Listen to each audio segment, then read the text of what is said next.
बरसाने वाली बरसाने वाली रस बरसाने वाली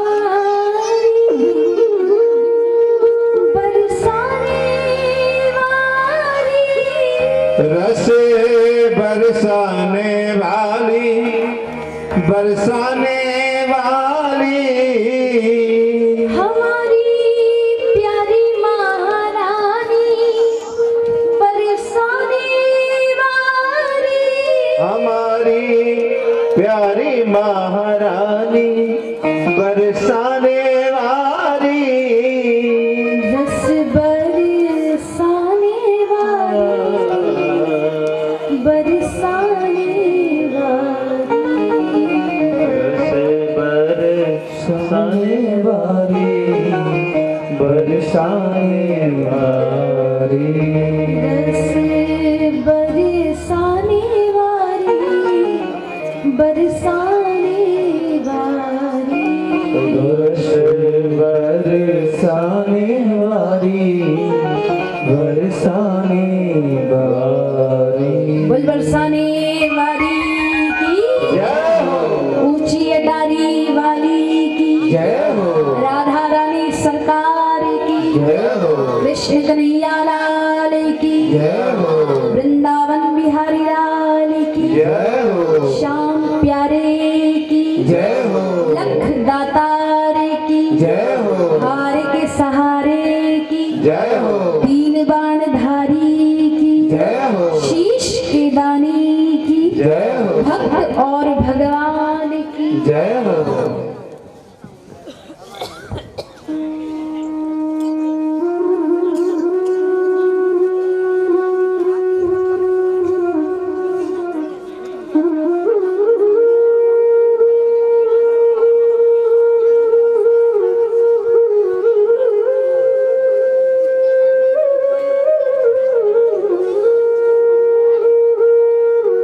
आइए आज फिर हम सभी भक्त प्रेमी भगवान के अनन्य भक्त नरसिंह मेहता के सुंदर चरित्र को श्रवण करेंगे, उनके सुंदर चरित्र का रसपान करेंगे।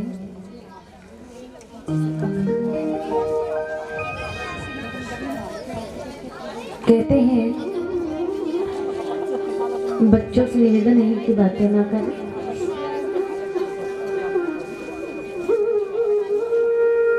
अब बातों की आवाज आई तो आपको पीछे बिठा दिया जाएगा।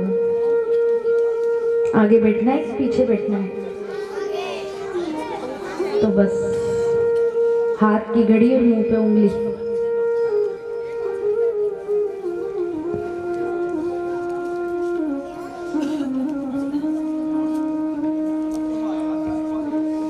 तो नरसिंह जी के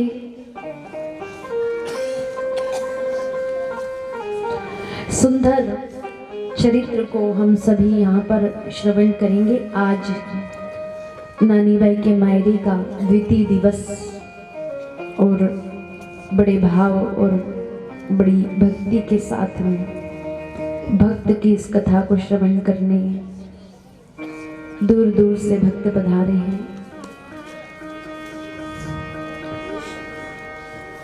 बैठ जाओ नानी बाई।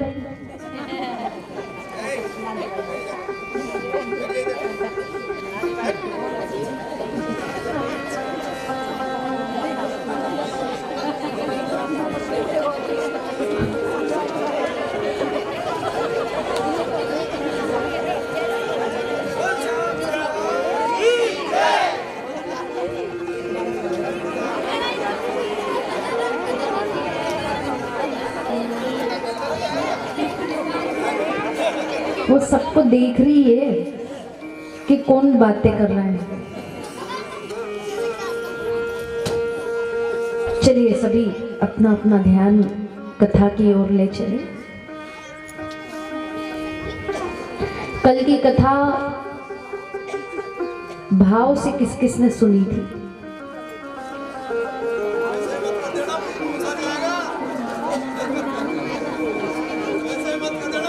इधर अच्छा, और बड़े ही भाव से किसने सुनी?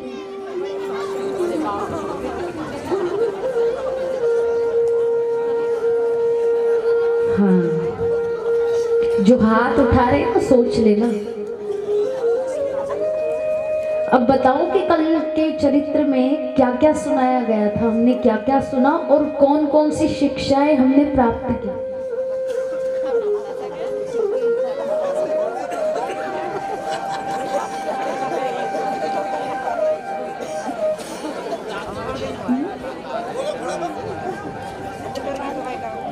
सब एक दूसरे से पूछ रहे हैं, बता तो सही क्या हुआ था कल।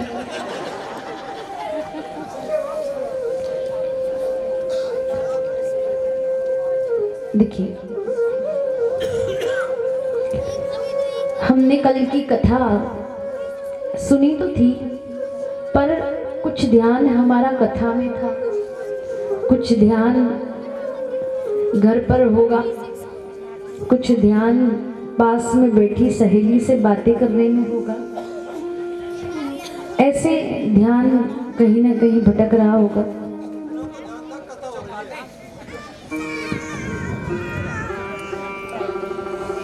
तो ध्यान हमारा जो लगना चाहिए कथा में, अग्रसर होना चाहिए, हमारा वो ध्यान कथा में लगा नहीं। कल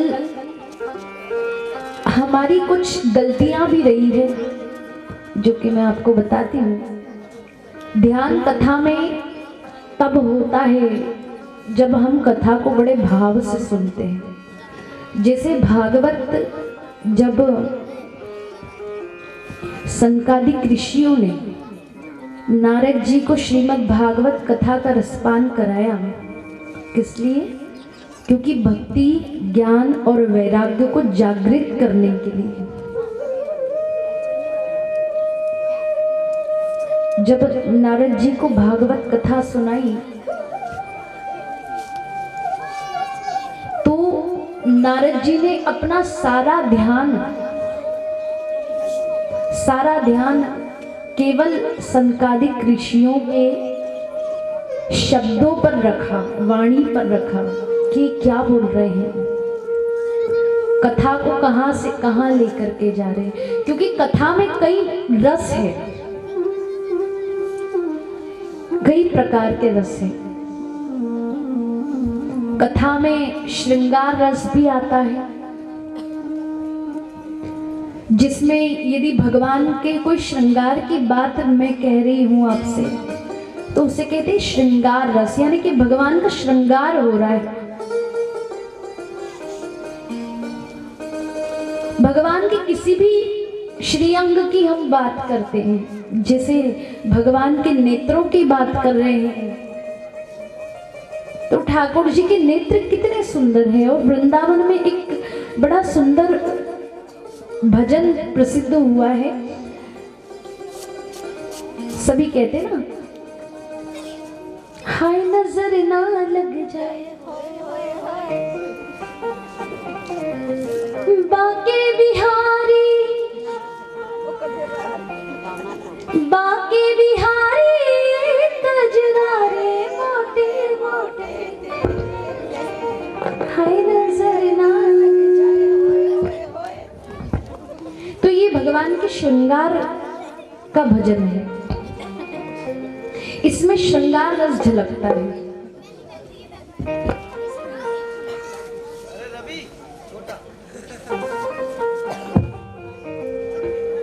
एक रस होता है करुण रस,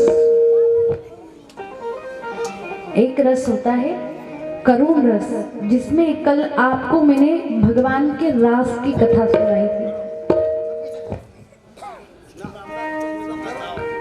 जब गोपियों को ठाकुर जी ने कहा कि हमारा तुम्हारा मिलन शरद पूर्णिमा की रात्रि को होगा, तब वो गोपियां ठाकुर से मिलने के लिए कैसे दौड़ी जाती है।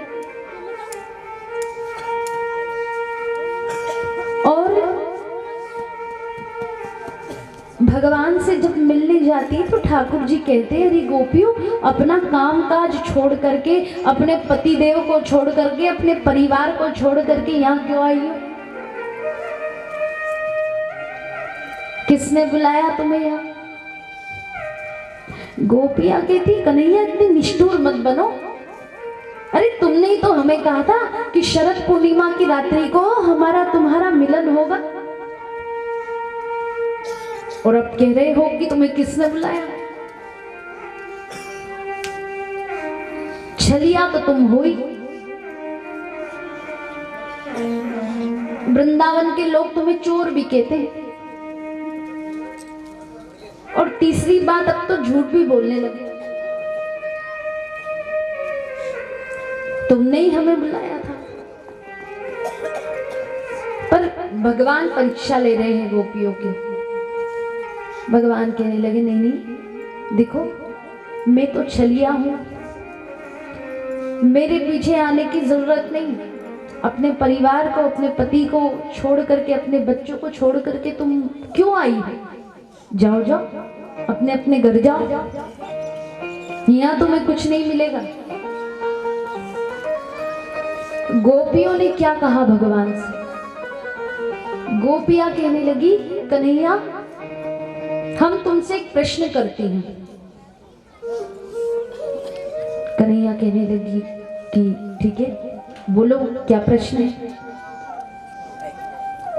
गोपियां कहने लगी, ध्यान से सुनना माता बहने पीछे, ये हंसने का प्रसंग नहीं है,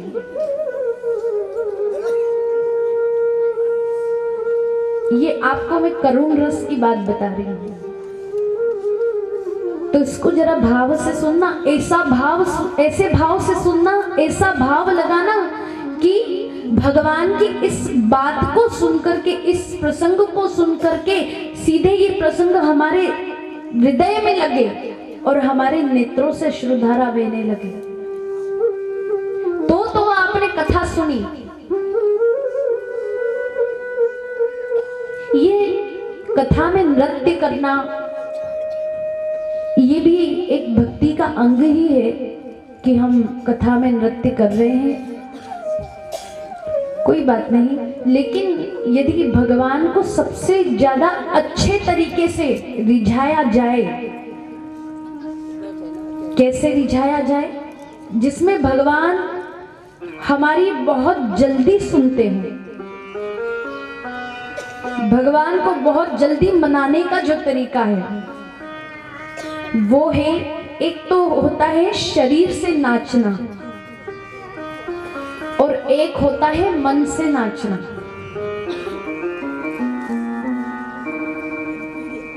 यदि शरीर नाच दिया तो दुनिया देखेगी, और अगर मन नाच दिया तो परमात्मा देखेगा।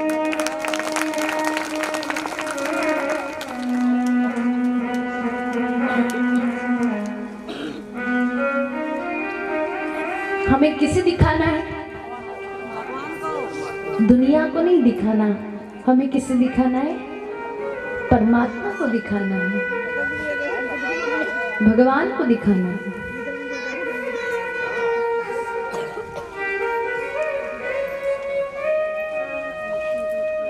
तो यदि मन ने नाच लिया, यदि हमारा मन भाव विभोर हो गया,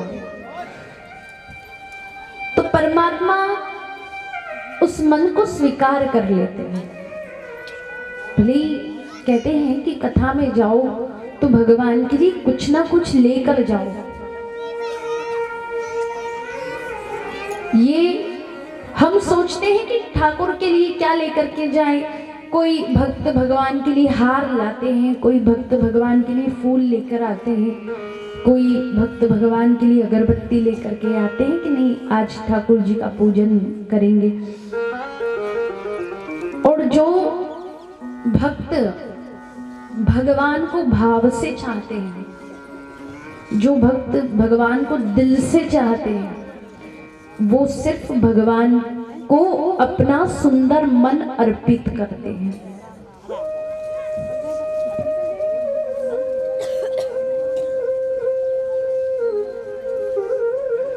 हमने शरीर को तो नचा लिया, अभी कीर्तन में सब नाच ही रहे थे, आनंद ले ही रहे थे, पर अभी तक मन को किसी ने नहीं नचाया है।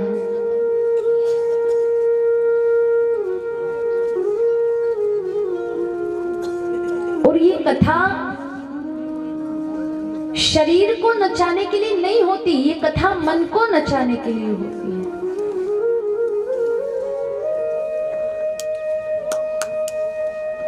चाहे वो भागवत हो, चाहे वो राम कथा हो, चाहे शिव पुराण हो, चाहे नानी बाई का मायरा हो, तो ये रस जो है ये करुण रस है ना। तो इसमें आप हंस सकते हो, ये हंसना भी कई प्रकार का होता है।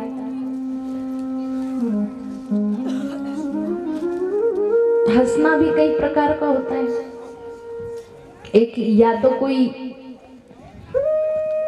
पागल यहाँ पर खड़ा हो और वो नृत्य कर रहा हो तो आप उसको देख देख के हंसेंगे कि देखो कैसे नृत्य कर रहा है ना। और एक हंसना वो होता है कि अपने नेत्रों को बंद करके ठाकुर की छवि को हृदय में देख रहे हैं और बस उनको देख देख करके मुस्कुरा रहे हैं।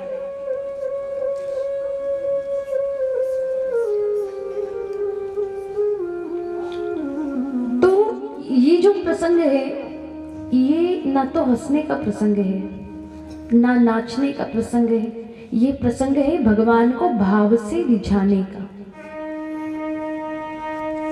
तो गोपियां भगवान कृष्ण से कहती हैं कि प्रभु कन्हैया एक बात बताओ कि एक पतिव्रता नारी है, एक बार वो अपने पति से बड़ा प्रेम करती है, लेकिन एक बार उसके पतिदेव जो हैं वो किसी कार्य से उन्हें बाहर जाना पड़ा। अब वो तो पतिव्रता है, जब तक पतिदेव भोजन नहीं करे तब तक वो भी भोजन नहीं करती, पर अब पतिदेव को बाहर जाना पड़ा तो अब क्या करेगी। पतिदेव जब उसके बाहर चले गए तो उनके चित्रपट यानी फोटो को देख करके रोने लगी।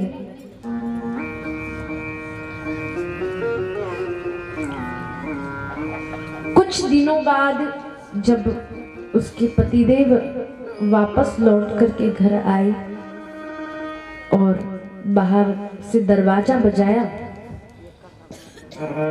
तो कन्हैया बताओ कि वो उसके पतिदेव के चित्रपट फोटो को देख करके रोती रहेगी या फिर साक्षात पतिदेव जो बाहर आए हैं उनके पास दौड़ करके जाएगी। क्या करेगी?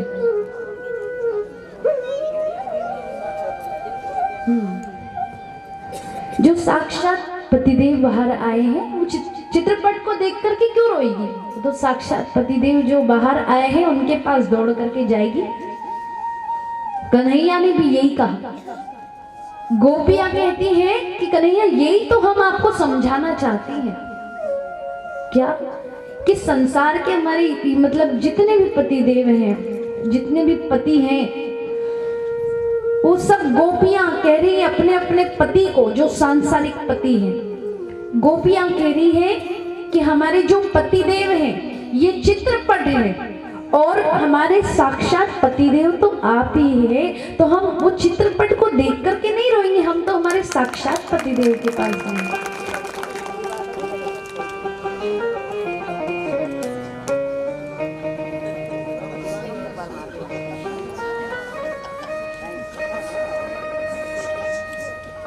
तो ये तो भाव की बात है, ये करुण रस है।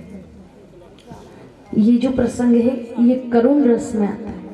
एक वीर रस होता है। वीर रस कब होता है? जब भागवत में महाभारत की कथा सुनाई जाती है, महाभारत का प्रसंग होता है, उसमें वीर रस आता है जो क्रोध वाला होता है। उसे कहते हैं वीर रस। तो कल हमने क्या गलती की कि जहां पर नृत्य करने की बात है वहां तो सब आनंद से नृत्य ही कर रहे थे, लेकिन जहां भाव की बात आई वहां भी सब उठ के आ गए।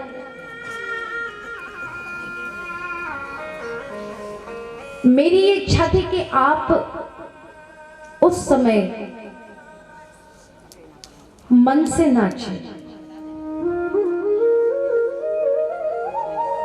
यदि आपके शरीर के नाचने से कथा सफल नहीं मानी जाएगी कि नहीं चलो भगवान के दरबार में नाच रहे हैं, वो तो ठीक है, लेकिन उससे प्रभावी बात यह है कि जब आप आपके मन को नचाओगे तो वो दुनिया को नहीं, ठाकुर जी को प्यारा लगेगा, पसंद आएगा।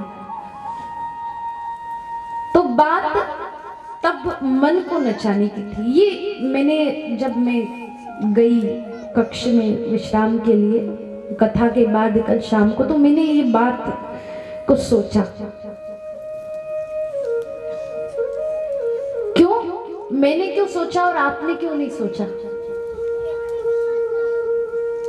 क्योंकि मैं कथा बोल रही हूं तो मेरा पूरा ध्यान कथा में ही है, और आप कथा सुन रहे हैं लेकिन आपका ध्यान पूरा कथा में नहीं है। इसलिए मैंने ये बात सोची और आपने नहीं सोची। यदि हमारा भी ध्यान भटकने लग गया तो कथा तो धरी रह जाएगी। तो महाराज,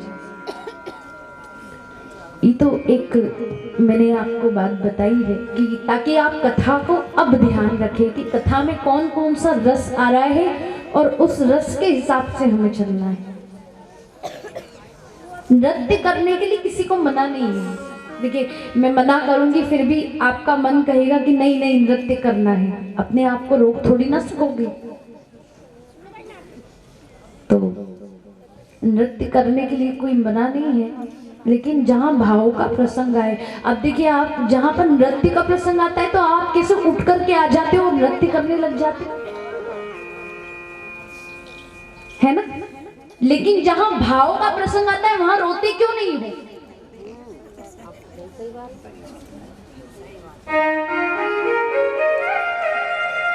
वहां आपके आंखों में आंसू दिखना चाहिए, तब लगेगा कि हाँ, इस भक्त ने बड़े भाव से कथा सुनी। ये कृष्ण की छवि को देख रहा है, साक्षात ऐसा लग रहा है कि सच में नरसिंह जी के जीवन में जो हो रहा था वो अभी यहीं पर हो रहा है, और भगवान द्वारकाधीश, भगवान सावरिया सेठ यहीं पर नरसिंह को दर्शन दे रहे हैं।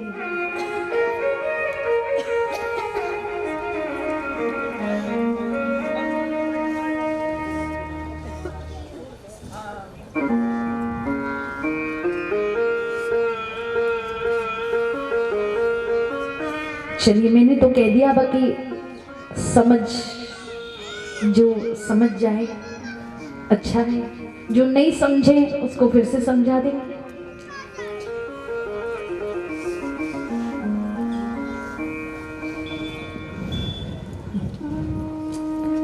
तो कल कथा में आपने नरसिंह जी के सुंदर परिचय को सुना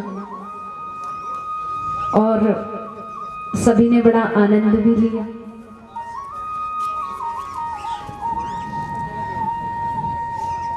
इधर आगे कथा में हम सब चलते हैं।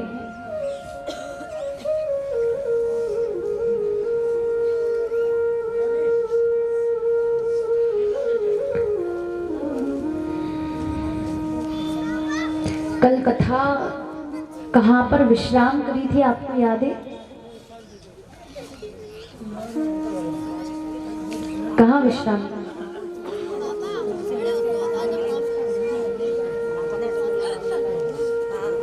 हाँ, जोर से।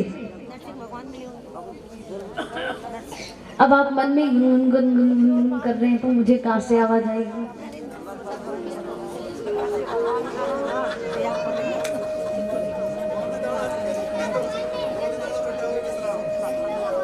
क्योंकि देखिए मैं तो यहाँ पर बैठी हूँ, तब तक मुझे सब कुछ याद रहता है। जब यहाँ से नीचे उतर जाऊँ ना तो मैं भी भूल जाती हूँ।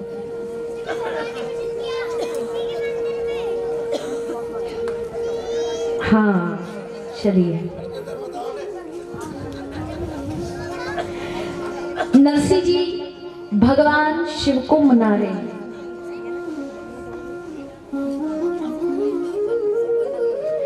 मैं तो शिव ही शिव को ध्याऊं, जल से स्नान करा।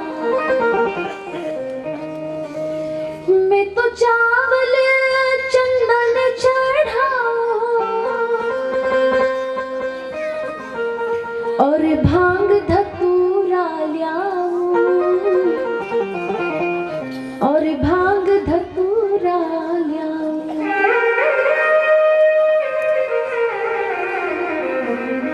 और भगवान भोलेनाथ प्रकट होकर के कहने लगे, नरसिंह मैं तेरी भक्ति से बड़ा प्रसन्न हूँ, आज मांग तू क्या मांगना चाहता है।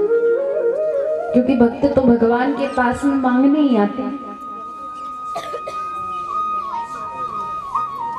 तो भोलेनाथ कहने लगे कि नरसिंह मांग, क्या मांगना चाहता है। ये मांगने के भी अलग अलग तरीके होते हैं। कोई भगवान से धन मांगता है, कोई भगवान से पद प्रतिष्ठा मांगता है, कोई भगवान से पुत्र की कामना करता है, कोई भगवान से अच्छे परिवार की कामना करता है। लेकिन नरसिंह जी ने क्या मांगा?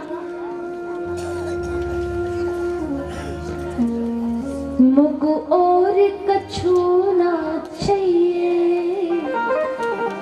श्री राधा कृष्ण मिले। जब नरसिंह ने ये बात मांगी तो भगवान भोलेनाथ कहने लगे कि नरसिंह, अरे संसार, तू तो संसार में आया है और संसार के लोग तो ये सब धन दौलत पद प्रतिष्ठा मांगते, लेकिन तू ये क्यों मांग रहा है? तू भी तो कुछ सांसारिक वस्तु मांग।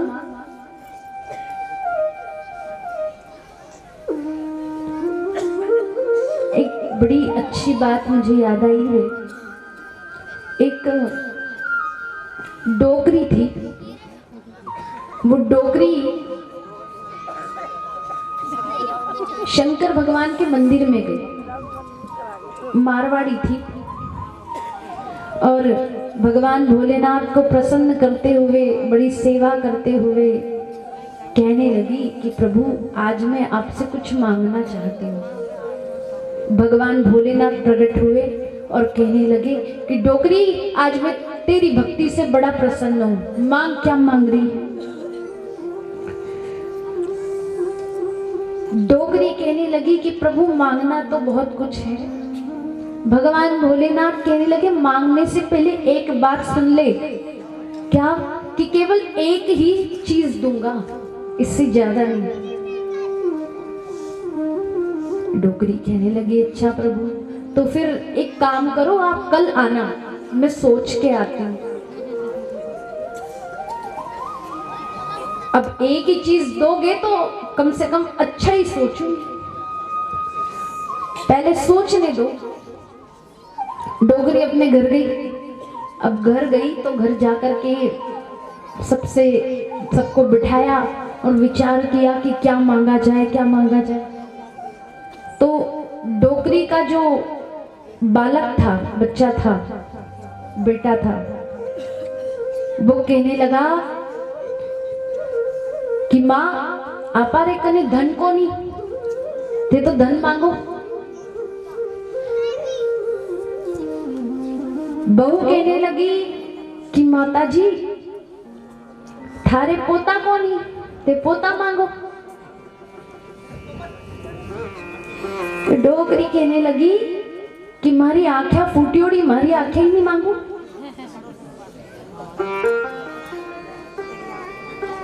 तो डोकरी ने सब सोच विचार करके डोकरी गई और फिर भगवान भोलेनाथ की खूब सेवा की। फिर भगवान भोलेनाथ प्रकट हुए और भगवान भोलेनाथ ने कहा कि डोकरी सोच ली? बोले हाँ प्रभु, बड़ी लंबी लिस्ट लाई है, सोच लिया। तो कहने लगे कि मांगो, क्या मांगना चाहती है? तो डोकरी का मांगने का तरीका देखो। डोकरी कहने लगी, प्रभु मैं मारी आख्या सु, प्रभु मैं मारी आख्या सु, मारे पोता ने सोने रे हिंडोला में हिंडो खाओ तो देखो।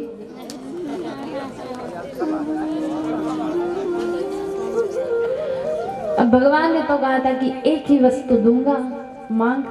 तो डोकरी ने भी अपना दिमाग चलाया, एक ही साथ 3-3 वस्तुएं मांगी, सब कुछ ही मांग लिया।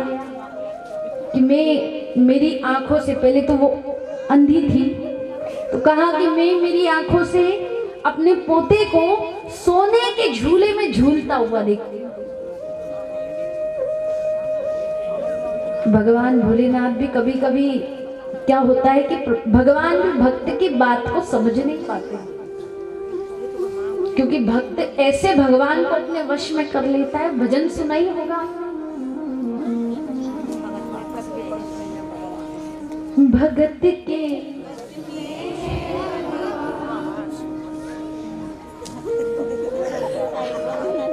सबको याद है।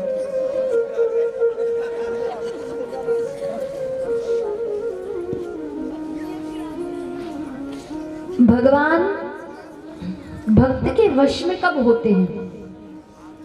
जब नरसिंह मेहता जैसा भक्त हो, मीराबाई जैसी भक्त हो, सूरदास जैसा भक्त हो, तब भगवान भक्त के अधीन हो जाते, वश में हो जाते।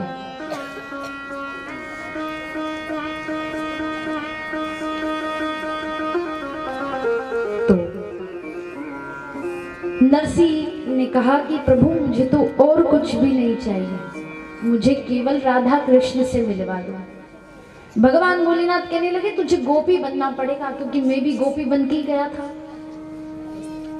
ठाकुर जी का दर्शन ऐसे नहीं होता, गोपी बनना पड़ता है। पार्वती जी जब दर्शन के लिए जा रही थी, रास में जा रही थी, तब भगवान भोलेनाथ कहने लगे कि मैं भी आपके साथ में चलूंगा। पार्वती जी ने कहा प्रभु आप नहीं जा सकते, वहां तो सिर्फ गोपियां जाती है। तो भगवान भोलेनाथ ने कहा कि देखो पार्वती, मुझे भी साथ ले चलो, मैं भी रास का दर्शन करना चाहता हूँ।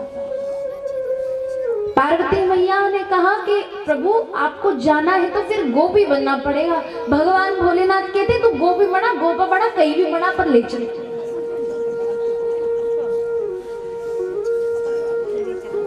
पार्वती मैया ने कहा कि देखो ठाकुर जी के दर्शन के लिए तो प्रभु गोपी बनने को भी तैयार है।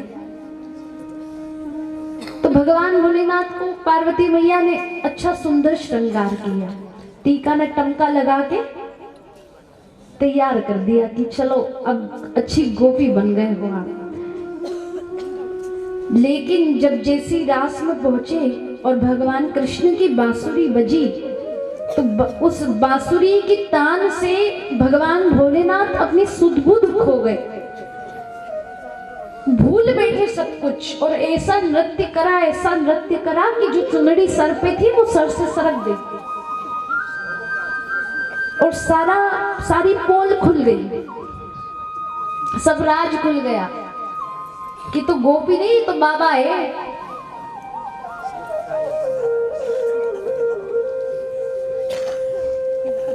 और जब भगवान गोपी बनकर के गए थे, तब भगवान भोलेनाथ का नाम गोपेश्वर महादेव पड़ा। बोली गोपेश्वर महादेव की।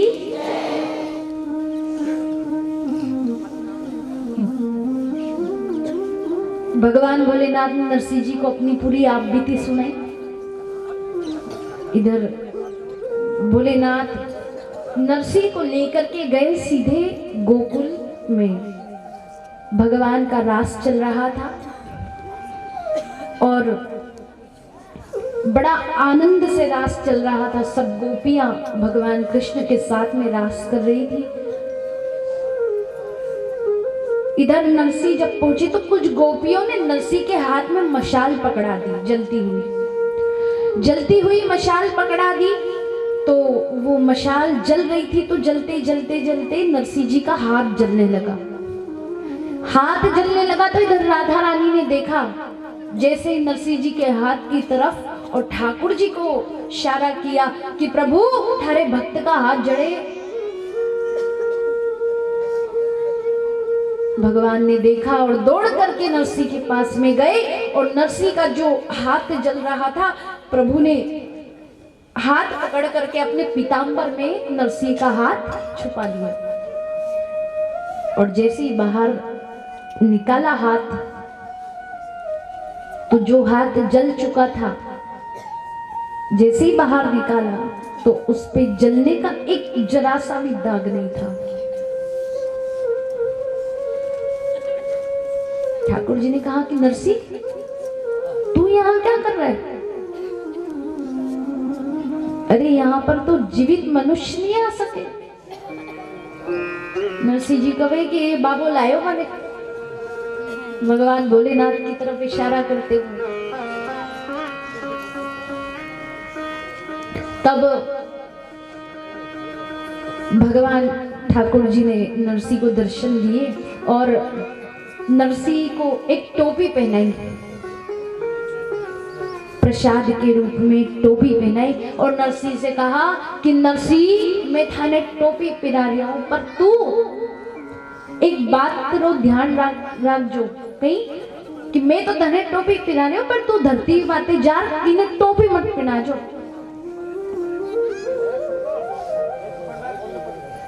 टोपी पहना रहे रो मतलब कहीं है ठग लियो।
वाली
बरसाने वाली बरसाने वाली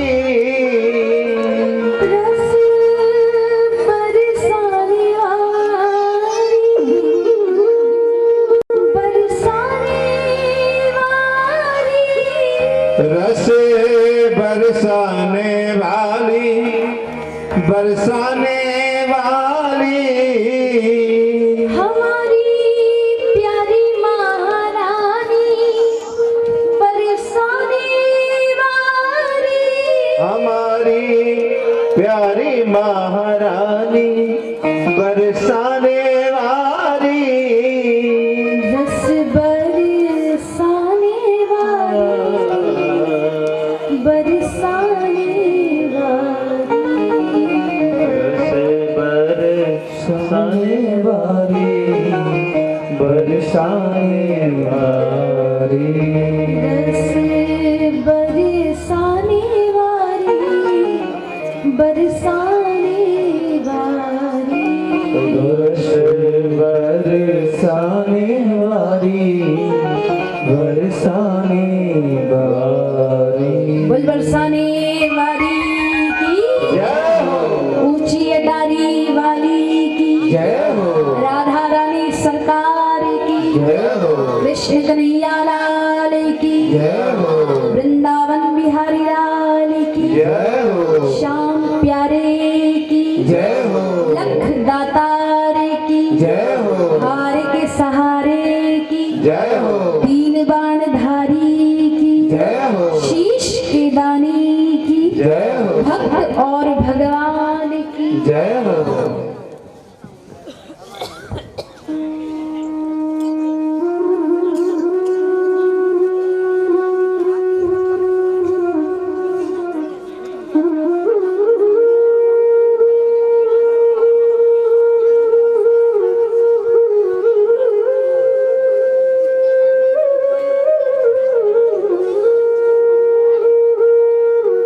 आइए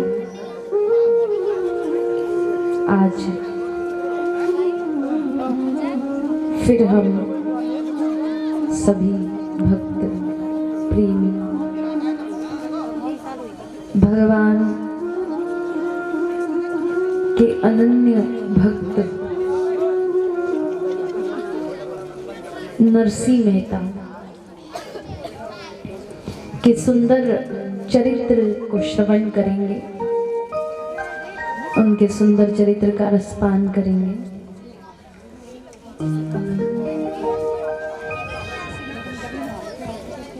कहते हैं बच्चों से निवेदन है कि बातें ना करें।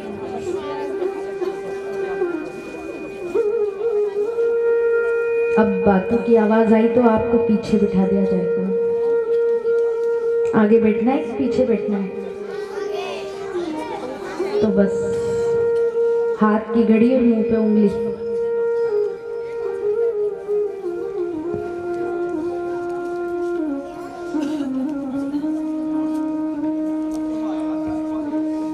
तो नरसिंह जी के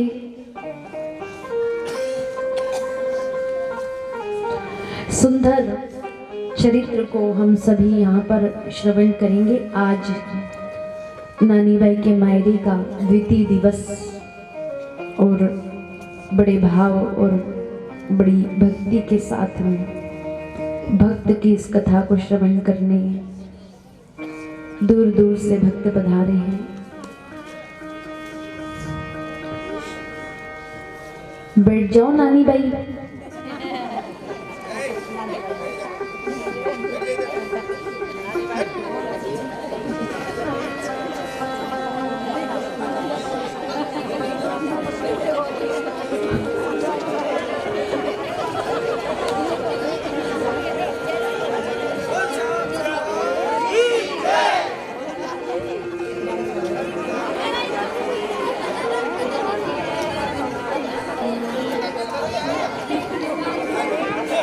वो सबको देख रही है कि कौन बातें कर रहा है। चलिए सभी अपना अपना ध्यान कथा की ओर ले चले। कल की कथा भाव से किस किस ने सुनी थी?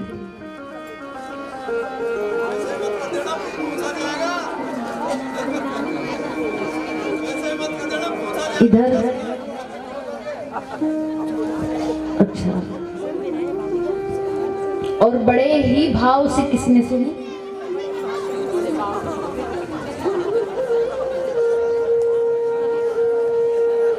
हाँ, जो हाथ उठा रहे हैं सोच लेना। अब बताऊं कि कल के चरित्र में क्या क्या सुनाया गया था, हमने क्या क्या सुना और कौन कौन सी शिक्षाएं हमने प्राप्त की।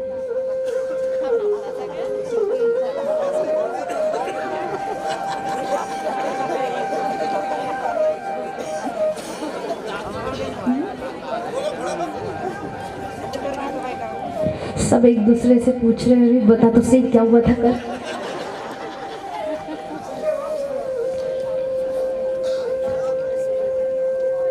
देखिए, हमने कल की कथा सुनी तो थी, पर कुछ ध्यान हमारा कथा में था, कुछ ध्यान घर पर होगा, कुछ ध्यान पास में बैठी सहेली से बातें करने में होगा। ऐसे ध्यान कहीं ना कहीं भटक रहा